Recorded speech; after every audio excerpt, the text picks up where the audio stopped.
Good evening and welcome to this Bright Blue Drink Tank with John Kampfner. Very much thanks for joining this evening in this digital format. I'm Anwar Sargof. I'm a senior research fellow at Bright Blue who looks over social policy, and I'll be chairing this event. And if for those not even know, Bright Blue is a liberal conservative think tank which is independent, and we perform a number of much work on environmental and social issues. So, in terms of the speaker today, we have John Kampfner joining us, who has had a 25-year career in international public life, spanning across media, global affairs, UK politics, education, business, arts, and the third sector. He has been the Chief Political Correspondent of the Financial Times and the editor of the New Statesman. His most recent book, Why the Germans Do It Better, published by The Atlantic, is his sixth. It was named top of the political books of the year by The Guardian and by The Economist, and was selected by Chris Patten as his favorite book in the New Statesman. And that will be the choice of his topic. If you are tweeting about this event, please use #BrightBlue. And if you're interested in asking John a question at any point, there is a slider link beneath the video for which you can ask your question. And without much further ado, I will let John make a start. Well, thank you very much, and good evening, everybody. Sorry that we're still remote, although given that I'm currently in Berlin, we would have to be remote. Otherwise, I would be in London, which I am actually from tomorrow. I'm delighted to be here with you to talk about, particularly with your emphasis on social, economic, environmental issues, because I must have done so many talks and discussions and events surrounding this book and surrounding Germany. And many of them seem to focus on foreign policy, which are absolutely vital challenges, the challenges of Russia and China, which I would argue Germany is failing to meet on a number of fronts, the difficulty with which Germany had to deal with Donald Trump, the consequences of Brexit, and many other things besides. But unless I'm asked on those topics, I will keep my thoughts on the more social side of things. So there's so much to say. What can Britain, or what can any country, learn from Germany? I mean, the first thing to say, of course, is that nobody learns everything from one place, and there is always two sides of a coin. So many of Germany's strengths are also its weaknesses. My book, Why the Germans Do It Better, Notes from a Grown-Up Country, was obviously designed through its title to be provocative, and it certainly did provoke. Probably the more accurate title, but it wouldn't have sold so well, would have been Why Germany Does Many Things Better Much of the Time. But that doesn't quite have the same ring to it. And the first thing to say is that when it was published in Germany, many Germans freaked out because they find the idea, the very notion of anybody praising Germany, both a very disorientating experience. They don't like it. There is a, to a degree, wallowing I think would be too strong a word, but there is a sense of security almost in self-criticism here. And that is something that, again, is both an incredible strength, the seriousness with which the country deals with the present and the seriousness with which the country deals with the past is something to be envied. At the same time, I would contend there is quite a considerable half-empty view of the glass.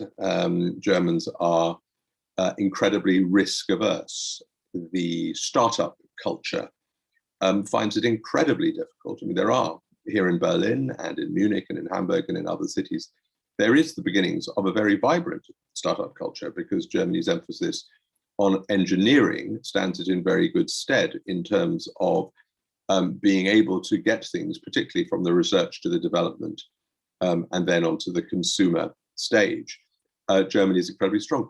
But it is difficult, as I say, to take risks. It's difficult to get startup credit. Banks are incredibly risk averse themselves. Socially, if you fail in something, you're almost a pariah. And if you transpose that onto the Silicon Valley scene, failing and failing fast is seen as a badge of pride. It is almost as if you have to have failed several times to show that you are a serious entrepreneur, and it's always your fifth time or your sixth time that you will succeed. That is a culture that's incredibly difficult to achieve here in Germany. But my book is, and the other thing to say about the book, first of all, is how incredibly pleasantly surprised I have been by the extraordinary reception it's had in Britain. There's been some criticism. My old paper, The Telegraph, where I was correspondent in East Berlin, called it Brexit revenge pornography, which I found a little bit, it was quite amusing. It was a nice turn of phrase. And yes, I am, and I remain, and I will remain to my dying days, livid about Brexit and what it is going to do and what it has already done, as much to the psychology of Britain as to the economy. But this book is not about Brexit. It is much more a look elsewhere for alternatives. And Britain, by contrast to Germany, struggles really to praise other countries. The politics of Rule Britannia, which is what I would loosely label the politics of this present government, is one that I argue is absolutely stuck in a paradigm of wartime glory that is never to be denied, but at the same time, it should never dictate the present, and it should absolutely not dictate the way in which citizens see themselves and the way they see others and they wish others to see them. And unfortunately, Britain is stuck. It is absolutely paralyzed by this totem. And I'm happy to discuss that myself. Germany, by contrast, has nothing to look back on, certainly in that era, with any pride. And if you have, therefore, nothing to look back on, what do? You look forward.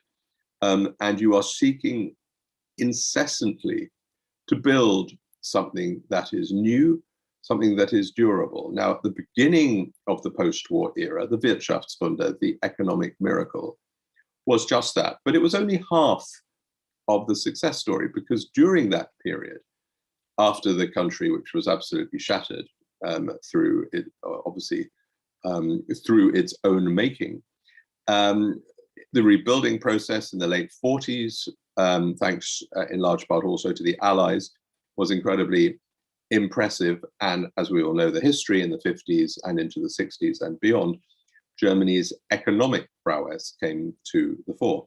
What didn't happen was the historical reckoning, which took until 1968 and later, and I would also argue it actually only really took off after unification in 1989 to 90. That sense of who are we and what are we Germans trying to achieve. And so therefore the economic success, this sort of cliche of German efficiency, German order, German cars, all that kind of thing, which was true, but it was only part of the story, had added onto it a sense of societal solidarity, a sense of a slightly different way of doing capitalism, not a rejection of capitalism, certainly not in Western Germany, but a different way of looking at it, the social market, as they call it, a sense which can sometimes be stifling of the community trumping the individual.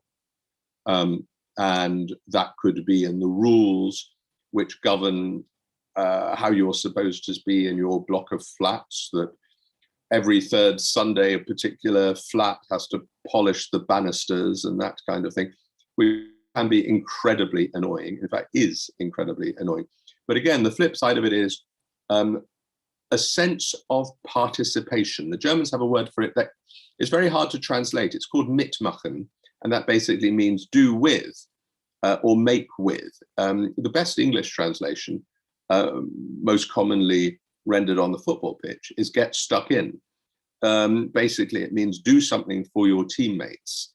And that is a concept that, as I say, linguistically, doesn't have a direct translation. And as we all know, language tells a lot about countries.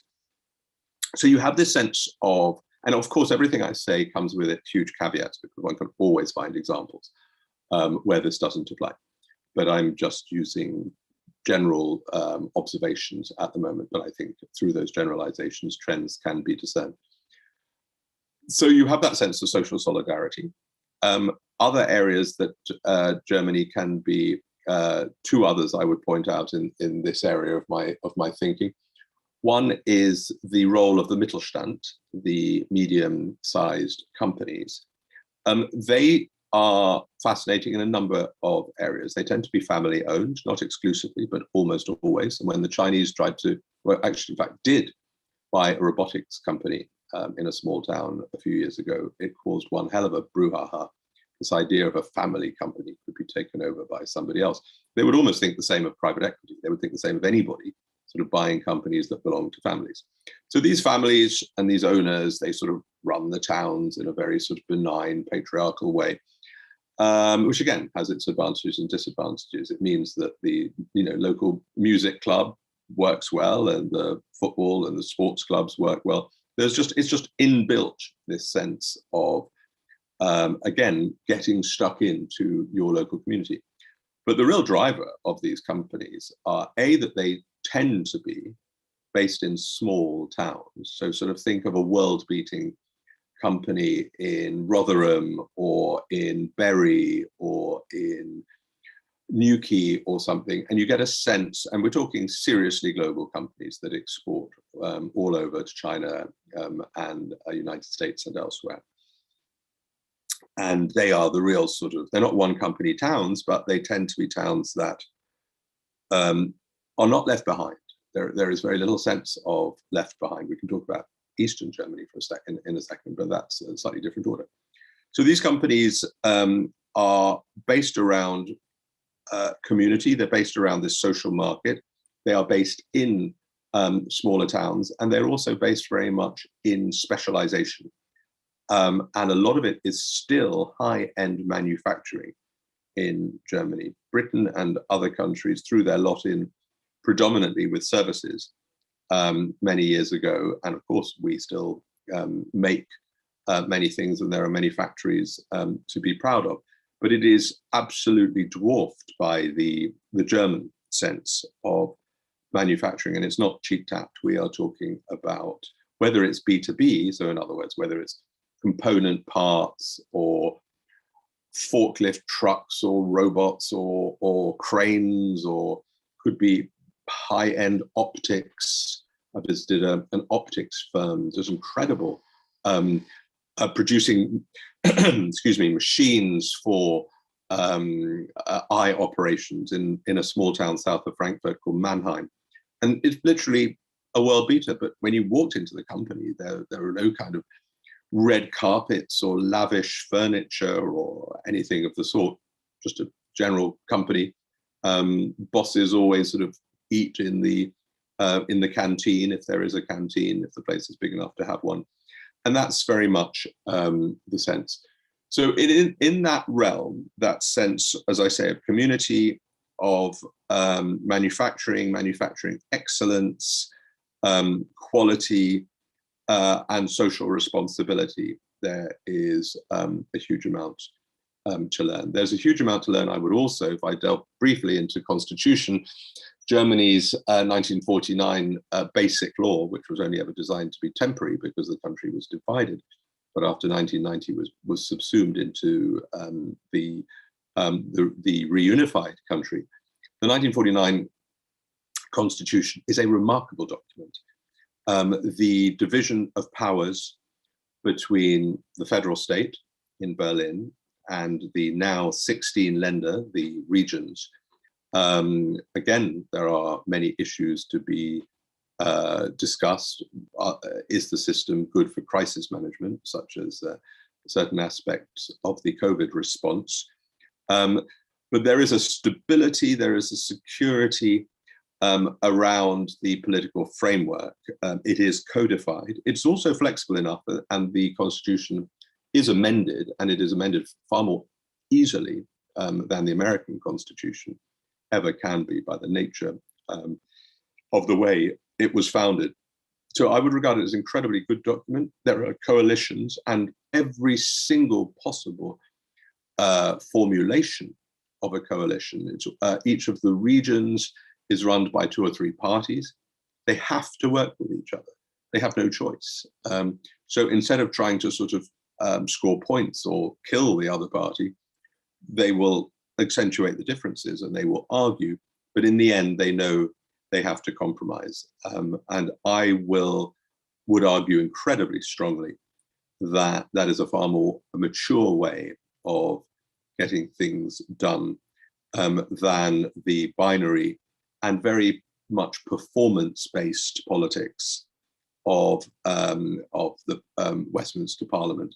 In Germany, you make your name either as a regional leader or as a regional minister, or as a strong parliamentarian in Berlin through the committee system, which again in Britain we're developing and has come quite some way over time. I remember when I was doing politics in Westminster in the 90s, the committees were the sort of place that you sort of put the has-beens or the going nowheres.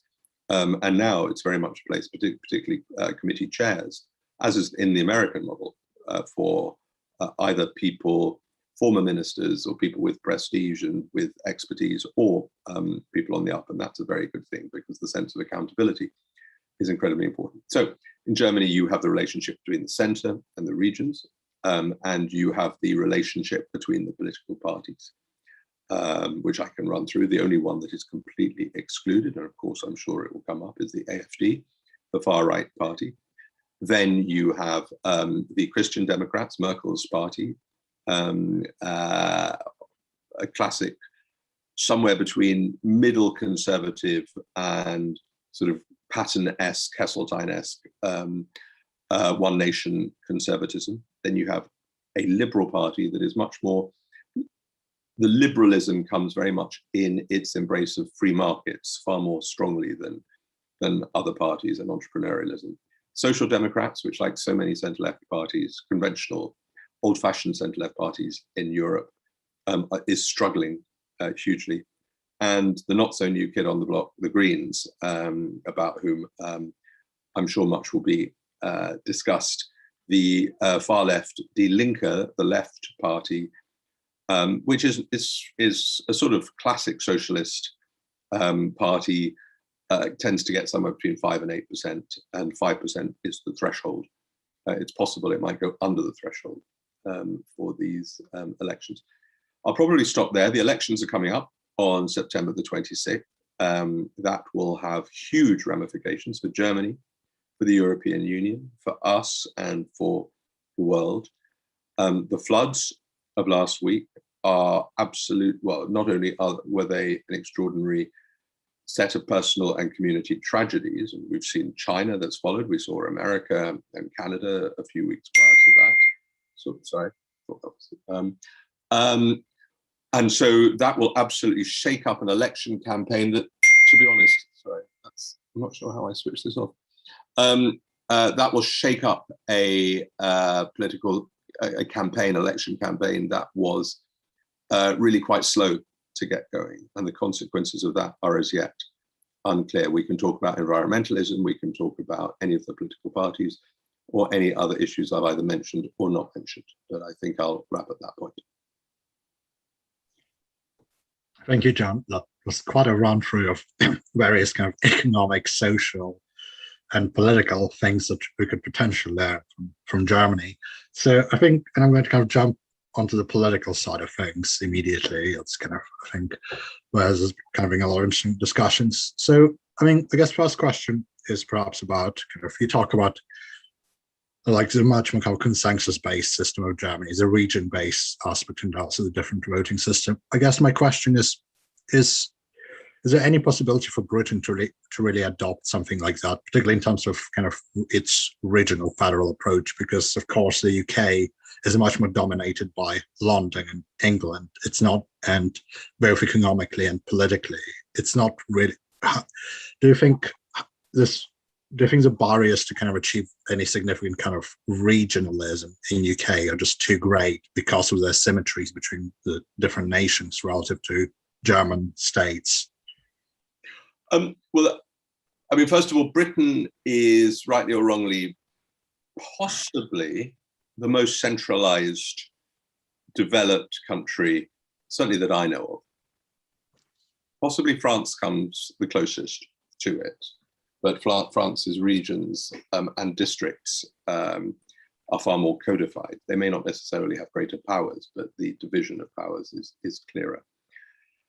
Germans, but certainly some Germans, and certainly at times when fast decisions need to be made, not so much at the moment, but are sometimes quite envious of Britain. Well, you could just do things. The prime minister or the minister responsible can just sort of, bang their fist on the table and say, right, let's do this, and it's done. And to a very large degree, that's true. Whereas sometimes it depends on the issue. Some issues are much more devolved than others. But on a number of important issues, whether it's the Chancellor or whether it's any of her ministers, does have to get the broad consensus of the regional minister presidents.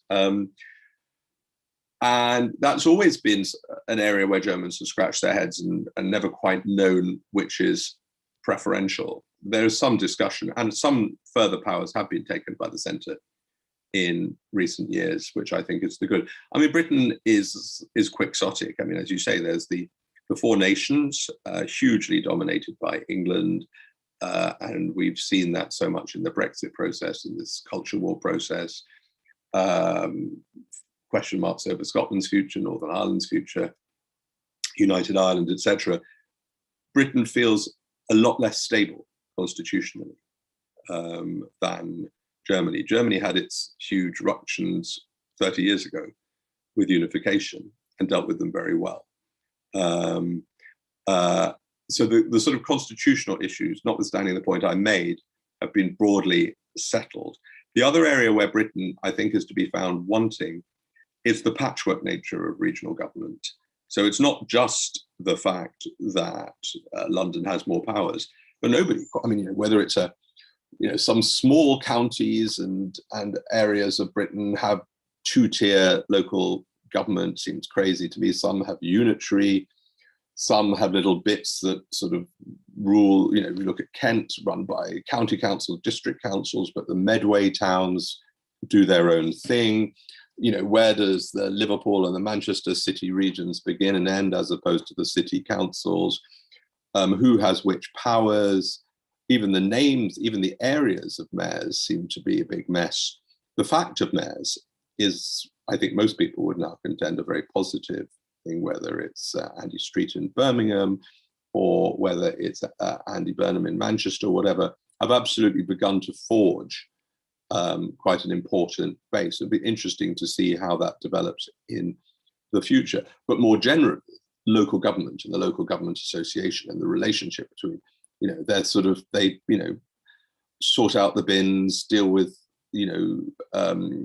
social and welfare issues in their area, and, have to keep the lights on. But, it's a fairly thankless task working in local government in Britain with a huge amount of responsibility and very little power. And Whitehall, as ever, whichever government is in charge, is incredibly reluctant ever, in spite of the rhetoric, ever to give up power. Thank you, John. And I think I have another question. So, of course, the CDU has been quite dominant over the last 15 years now with Merkel. And I guess I know there's been quite a lot of churn in the recent polling with Greens coming in ahead for very briefly. But now it seems that the CDU are leading again. To which extent has CDU's recent success over the last decade has been about Merkel, and to which degree it hasn't?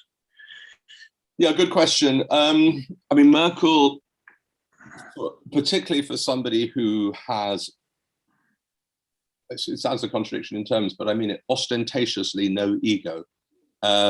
She absolutely bestrides the stage. Most Germans think it's time that she went.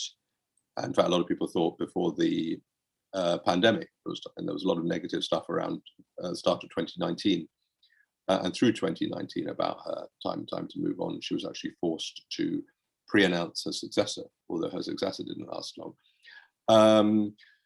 So that sense, the 16 years is a long time, and she's certainly not resisted going. I think she'll be delighted to be gone. But Germany will miss her. It will miss her hugely, as much for the longevity and the stability, but she's also seen as a barrier to quite a few reforms, quite a few changes in foreign policy, and quite a lot of the modernization. And so Armin Laschet, the CDU's nominated successor for Chancellor, will have an enormous opportunity and a groundswell of desire for change. The CDU was synonymous with her, but in some ways that gives him an opportunity to draw a slightly fresh canvas. Will he do that? It's moot. He, at first glance, he doesn't particularly excite. He's the minister president of North Rhine-Westphalia, the largest region, which is larger than quite a few smaller EU member states. So you could say he sort of runs a small to medium-sized country already. He's done it sort of unproblematically, but also he has not been particularly strong on innovation.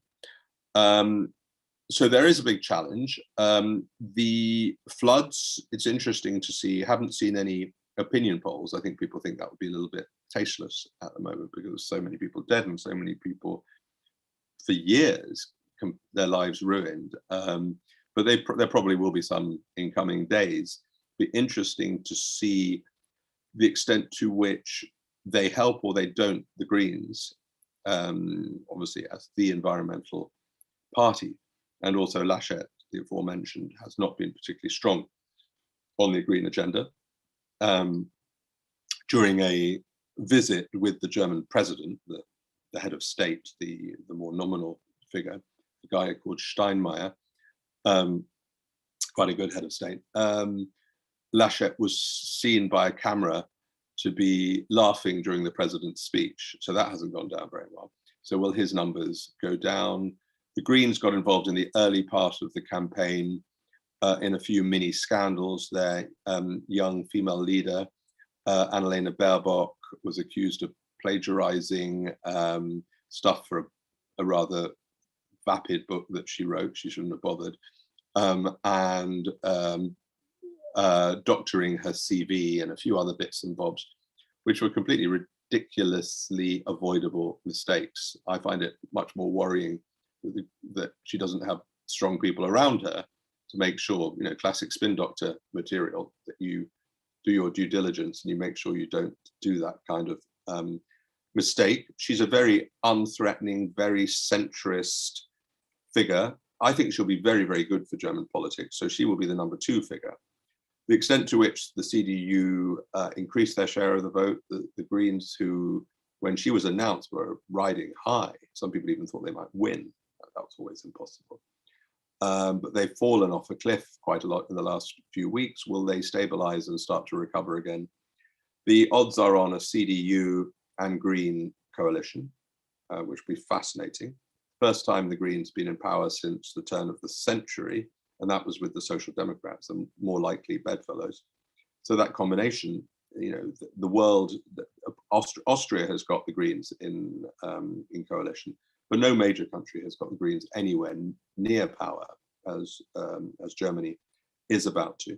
The extent to which that will change things will be interesting. It's possible that they will need a third party, the Liberals, to join them in a coalition, but I'm probably getting a little bit too inside baseball.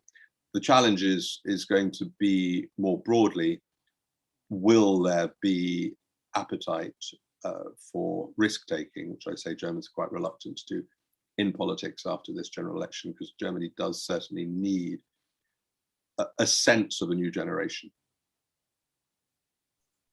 Yes, and I mean, following up quite naturally, that is actually a question from an anonymous person about what the role of Germany will be in the EU following Merkel's departure and Laschet's likely leadership. So you've talked quite a bit about domestic politics, but what does that mean? What does this mean for the EU? For the EU, particularly Laschet, who comes from the town of Aachen, Aix-la-Chapelle, the French call it, where Charlemagne ruled. Beautiful, beautiful town. And it really is quintessential Europe and European ideal. It is right on the Dutch-Belgian borders. You can cycle effortlessly across from one to the other. The trains all go between the three countries without so much as you're noticing. Very strong French influence. So that is the atmospherics in which Laschet has always done his politics. Very pro-French, very pro-Europe. He will therefore, I think, be much closer to Macron, assuming Macron wins in April next year, which is moot, but I think one shouldn't be complacent, but it's likely he will. It doesn't look as if Le Pen is going to make the inroads that she might be hoping, but who knows? But let's just assume for a moment that Macron wins. He will want to, and particularly with the Brits no longer there to stop anything, they will want to increase the European integration on a number of fronts. And in Laschet, he will have an ally in that, whereas Macron's relationship with Merkel was always quite scratchy. So that will be an important change, more Europe and deeper Europe. And the Greens will be happy to go along with that. In foreign policy, it's quite strange to think, but the party that is far and away the toughest on human rights violations, on not sacrificing those issues and issues of values to trade, are the Greens. The Greens are really strong, I think impressively so. I mean, I'm very hawkish on China and Russia in a way that Merkel absolutely was not, particularly with China. So it'll be interesting to see. They will absolutely, and chances are that the Greens will take the foreign ministry. So they will be influential in this. It's all up for grabs, but it may well be that they take it.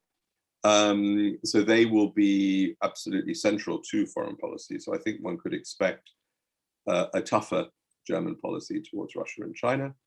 I think for as long as Biden is in the White House, transatlantic relations will be stable. Biden is talking a multilateralism that gladdens the heart of Germany.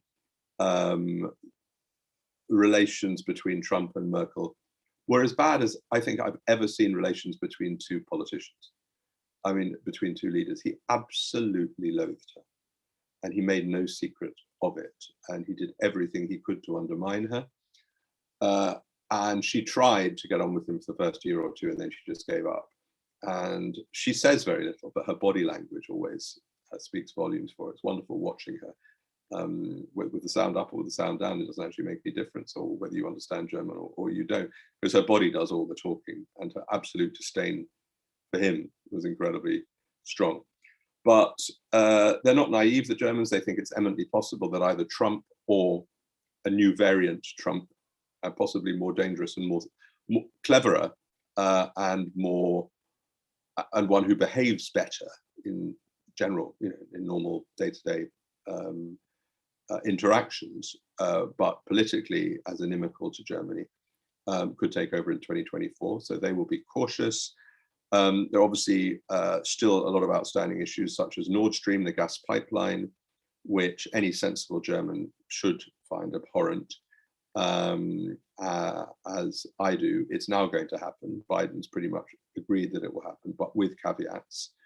Far stronger support that Germany should give to Ukraine, and the Americans will, through sanctions, pull the plug on Nord Stream working, and they will, if they think that the Russians are using it to apply pressure. But it is a very unsatisfactory, or worse than that, it's a very, I think, appalling project. But I mean, German foreign policy doesn't tend to go in huge, great, just as the rest of government, they're in huge, great sort of lunges in one direction or another. It will be an evolution. But as I say, I think the interesting thing for me will be to see what happens with Russia and China. Yes. Another question, kind of relevant to the EU, but quite a different one. You've talked quite a bit about the constitutional kind of structure and the strength of Germany's constitutional order. So the question that's being asked is, how do you think the membership within the EU and the crises that have happened since 2008 have tested the resilience of Germany's constitutional structure? Has it adapted to them? Good question. I mean, by and large, yes, but there are frictions. I mean, I think Merkel has handled various crises incredibly well. I think she handled the aftermath of unification, which was predominantly Helmut Kohl, but then she took over very, very well. I think she handled, is not a view shared by all, the migration crisis extraordinarily well. And the extent to which immigration in Germany has really, really changed the country. It's made the AfD more popular, but I think the bubble, I wouldn't say the bubble is bursting, but it's certainly air is coming out of it. And she's handled that well. She handled the first stage of COVID incredibly well. The vaccination stuff, not so well, as we know, although Germany's now only about 4 or 5 weeks behind Britain in terms of double vaccine and single vaccine. But the Germans are really furious with her and with others about it, as well as sort of half well they should be. In terms of the financial crisis, again, it partly depends on where you start from politically. Even though I would count myself on the centre left, I think Germany's tough, not just talking, but acting towards Greece was entirely justified. The sort of profligacy of a lot of Southern Europe it's a sort of political virtue signalling. And she didn't really have much choice. She has always been fiscally incredibly cautious. Germany had austerity without ever calling it austerity. Germany, I mean, it's interesting, and austerity fits Germany better in some ways because Germans hate debt. It's a legacy of the 1920s and the 1930s. Unlike Brits, Germans don't mortgage themselves to the hilt. They don't go on binges on credit cards. That would be seen as a bit vulgar. And the state is the same. And so the huge bailout that she had to agree to across the European Union for COVID was absolutely inimical to her, but she knew she had to do it. So therefore the refusal, or at least the very exacting terms that she extracted on Greece and others for the bailout after the financial crash did certainly stretch things. On the question of the constitution, the Constitutional Court, which is the sort of the holy grail in Germany, and the constitutional judges are, I wouldn't call them celebrities, but they're sort of seen as the great and the good. They've been straying quite a lot they're interpreting their brief as in safeguarding the Constitution, almost as a sort of school teacher in terms of safeguarding the professionalism of politics, which I think we in Britain could do with a dose of. Recently they chastised and in fact required a change of the government for constantly claiming new climate targets for the future. But as the Constitutional Court noted, the future means absolutely nothing to an existing government. You can backload all kinds of stuff for the future, but they have to do it now.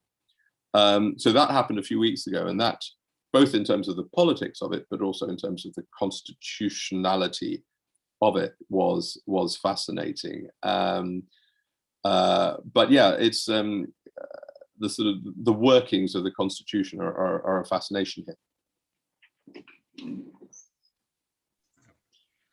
Thank you.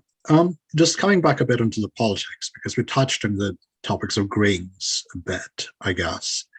And I mean, just in terms of of course, the Green parties have kind of been increasingly successful across Europe over the last couple of decades. I mean, we've seen Austria has been the most notable recent success. Why do you think the German Greens are also seeing increasing success, including governing in some of the regions? in Germany. Yeah, that's fascinating. I mean, the Greens have just been re-elected in the southwest region of Baden-Württemberg, which happens to be the richest region of Germany, but it's also the car capital. And so you have that, in more than anything else, is the perfect demonstration of the contradictions of Germany's environmental politics. I mean, as I'm sure everybody knows, Germany has no speed limit, or at least it has no national speed limit. There's all kinds of speed limits on stretches of motorways, but as a general rule, there is no national speed limit. So in certain stretches, and boy, I've done it. And, you know, I've driven faster than I've ever driven in my life before, by some distance, and I got overtaken by almost every car. I mean, it is really, really frightening, and it's also environmentally deeply damaging, and yet they're obsessed with it. The German version of the AA, the ADAC, is the single biggest membership organization in the country. I think the RSPCA is in Britain. So yeah, they are all, you know, the next generation is different, and particularly if you're in big cities like Berlin or Hamburg, it's much harder to drive, and loads of people I know don't have cars, just like in London, because there's no point. So that's one area where Germany's environmental policies are lagging behind. But I mean, generally, Merkel was regarded in her first term and into her second term, she was called the environmental chancellor. And she did some very strong measures, renewables, the proportion of renewables was incredibly high. But then she had this moment of panic during the Fukushima, or straight after the Fukushima nuclear accident in Japan, and she fast forwarded Germany's exit from nuclear, which is completely the opposite to France, where a huge, I don't know the exact proportion, but a huge proportion of, and greater than Britain's, which is probably halfway between the two, proportion is nuclear. So when you get rid of nuclear, no matter if you've got good solar and good wind energy, which Germany does, you have to fall back on fossil fuels. And that's exactly what Germany did, still does, particularly in the Eastern Länder, the old GDR. There, you go to some towns and you can feel you're in the 1950s with the stuff belching out. But also in NRW, in Laschet, the Christian Democrats, very popular state of North Rhine-Westphalia. So this is a huge challenge. And the Green Party was actually formed, not so much with regard to climate change, but as an anti-nuclear party. And the sort of anti-nuclear demonstrations going back to the 70s in Germany were what really galvanized people. And the Chernobyl nuclear disaster in Ukraine, in the Soviet Union as it then was, equally so. But this is a big moment for the Greens because they've made themselves incredibly popular by also not being particularly radical. At a time when, after these floods, a huge amount of radicalism is being required of them. So will this be their moment? Will the other political parties feel they have to step up as well? So you have this juxtaposition of a party that has been strong, not just now, but for much of the last 30 years. But actually, Germany's record at the moment is not particularly great. Yes, and we have another question actually on the Greens and the foreign policy, which you kind of touched upon, among them being one of the more hawkish towards Russia and China. In a scenario where they do take the foreign ministry, as you suggest they might, what kind of a change would you see? Anything specific you think that would change towards China or Russia? Well, I think a lot of it will depend on the circumstances, but you basically assume, I mean, Germany, in my view, is weak on both at the moment, but it's weak on both for different reasons. There is no cultural or societal affinity towards China from Germany. It's just, but it is the market, the gift that keeps on giving. It is the insatiable market for German products. And so it has been an entirely mercantile and quite cynical relationship. It's not all cynical. They also took the view, as did many people in the Western world, that China would change, it would reform through its integration into Western markets. That clearly has not happened. And so there is a reality check, not just in, I remember George Osborne laying out the red carpet for Xi Jinping. And so, this isn't only a German problem at all, but Germany's exposure to Chinese markets is very large, which was previously a great signal of success. But it is now a signal of vulnerability. Interestingly, the Employers Federation, called the BDI, is quite hawkish as well, because it also doesn't want Chinese hostile takeovers of German firms. So there isn't going to be a huge amount of resistance to a tougher approach on the standard human rights issues. I mean, Hong Kong, sadly, I think is done and dusted, but on Xinjiang and on who knows what other things, what other areas, what happens with Taiwan, what happens in the South China Sea, I think you can expect incrementally a tougher Chinese approach. It may happen through the relationship with the United States. It may happen through the European Union. It may happen through NATO. Germany won't act alone, but it will certainly act through those multilateral institutions. Russia is different because it's an emotional relationship. It's partly war guilt through Germany's Eastern Front and the atrocities that Germany carried out there. And it is partly just, particularly when you're in Berlin, as opposed to being in Bonn, the old capital, many hundreds of miles west of me, in very much in the west of Germany, it feels different. You feel here very much in the center of Europe, and you don't feel that far from Russia. And so that sense of Germans generally seeing Russia as not necessarily an enemy far away or an adversary far away, but something different is an interesting one. But the point I always try to make is, it's one thing to feel warm and cuddly towards Russians and Russia generally. It's quite another to turn a blind eye to what Putin is doing. And Merkel was very strong when Russia annexed Crimea and fomented war in eastern Ukraine by bringing in sanctions. But she's since then become quite weak on Putin. He got away with so many clampdowns in the last several years. And most hideously, he's got away with the imprisoning of Navalny, who was in a Berlin hospital for all those many months. So I think, again, you'll see a tougher approach to Russia. And to be honest, Biden, for as long as Trump was there, well, Trump's policy towards Russia was equivocal anyway, but Biden is very tough on Russia, and he will demand payback from Germany for his agreement to let the pipeline go through. So Germany will be under incredible pressure to be tougher on Russia. Thank you, John. I think one last question on the slightly other end of the political spectrum in Germany.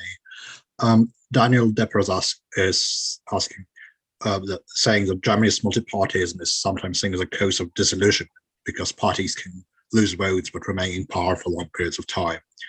Is it? So he's asking, what can be done and what needs to be done to stop the rise of AfD?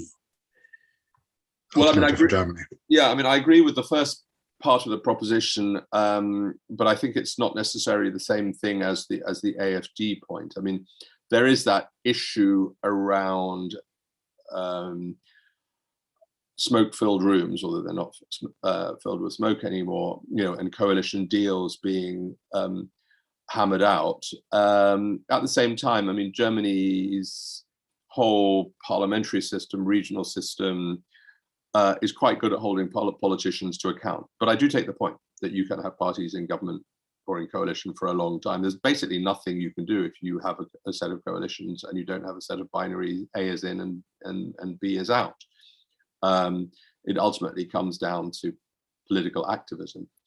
As regards to the discontent that has led to the AfD, some of that may be related to the constitutional point. I don't think much. I think much of it is related to global trends. One could do a great tour d'horizon of all the far-right populist movements in Europe and around the world.